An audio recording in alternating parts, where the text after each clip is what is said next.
हा नवीन नियम काय आहे, यामुळे तुमच्या गावात काय बदल होणार आणि वेळेवर ग्रामसेवक जर आले नाहीत तर तक्रार कुठे करायची?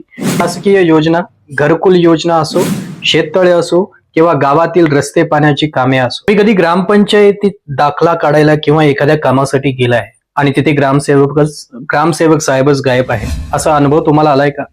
तासन तास वाट पाहून शेवटी गावातील नागरिकांना रिकाम्या हाताने परत यावं लागतं. पण आता काळजी करू नका. महाराष्ट्र शासनाने ग्रामसेवकाच्या या लेटलतीफ कारभाराला चाप लावण्यासाठी एक मोठा आणि अत्यंत कडक निर्णय घेतलाय. आता प्रत्येक ग्रामसेवकाला जीपीएस आधारित बायोमेट्रिक हजेरी लावणे बंधनकारक आहे. हा नवीन नियम काय आहे, यामुळे तुमच्या गावात काय बदल होणार आणि वेळेवर ग्रामसेवक जर आले नाहीत तर तक्रार कुठे करायची, हे सर्व आज आपण आजच्या व्हिडिओमध्ये अगदी सोप्या भाषेत समजून घेणार आहोत. व्हिडिओ शेवटपर्यंत नक्की पहा. नमस्कार, मी विजन बोलतोय. विजन 360 मराठीमध्ये आपल्या सर्वांचं स्वागत आहे. महाराष्ट्र शासनाच्या ग्रामविकास विभागाने सर्व जिल्हा परिषदेच्या मुख्य कार्यकारी अधिकाऱ्यांना म्हणजे सीईओ यांना एक कडक पत्रक जारी केले आहे. यानुसार सर्व ग्रामसेवक आणि ग्रामविकास अधिकाऱ्यांची दैनंदिन हजेरी आता फक्त कागदावर किंवा रजिस्टरवर चालणार नाही, तर त्यांना बायोमेट्रिक मशीनवर बोटांचे ठसे किंवा फेस रीडिंग करूनच आपली उपस्थिती नोंदवावी लागेल. विशेष म्हणजे ही यंत्रणा जीपीएस म्हणजेच ग्लोबल पोझिशनिंग सिस्टीमशी जोडलेली असेल. याचा अर्थ असा की ग्रामसेवक साहेब प्रत्यक्ष कार्यालयात हजर आहेत की नाही हे सरकारला डिजिटल स्वरूपात जागेवरच कळणार आहे. आता तुमच्या मनात प्रश्न आला असेल की अचानक सरकारला हा निर्णय का घ्यावा लागला? तर यापूर्वी डिसेंबर 2024 मध्ये सुद्धा असाच एक आदेश काढण्यात आला होता, पण अनेक ठिकाणी बायोमेट्रिक मशीन खराब असणे, इंटरनेट नसणे किंवा मशीन बंद असणे अशी तांत्रिक कारणे देऊन या नियमाला बगल दिली जात होती. गावातील नागरिकांकडून सातत्याने तक्रारी येत होत्या की ग्रामसेवक वेळेवर भेटत नाहीत, ते मुख्यालयात राहत नाहीत. यावेळी गावातील विकास कामे रखडतात आणि शेतकऱ्यांना दाखले वेळेत मिळत नाही.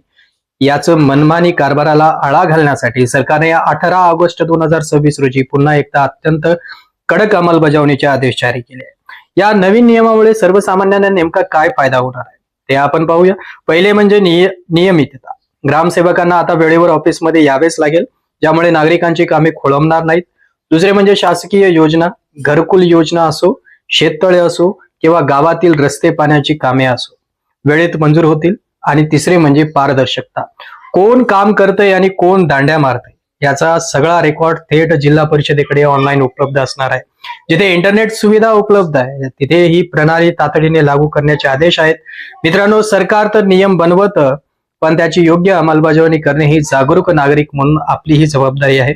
जर तुमच्या गावातील ग्रामसेवक बायोमेट्रिक हजेरी लावत नसतील किंवा आठवडा गावात येत नसतील तर तुम्ही थेट तुमच्या तालुक्याच्या गट विकास अधिकाऱ्याकडे म्हणजेच बीडीओ कडे लेखी तक्रार करू शकता किंवा थेट जिल्हा परिषदेच्या मुख्य कार्यकारी अधिकाऱ्याकडे दाद मागू शकता. तुमच्या हक्कासाठी नेहमी जागरूक राहा. तर मित्रांनो, सरकारच्या डिजिटल पावलाबद्दल तुम्हाला काय वाटते? यामुळे खरंच ग्रामसेवकाच्या मनमानी कारभाराला चाप बसू शकेल का?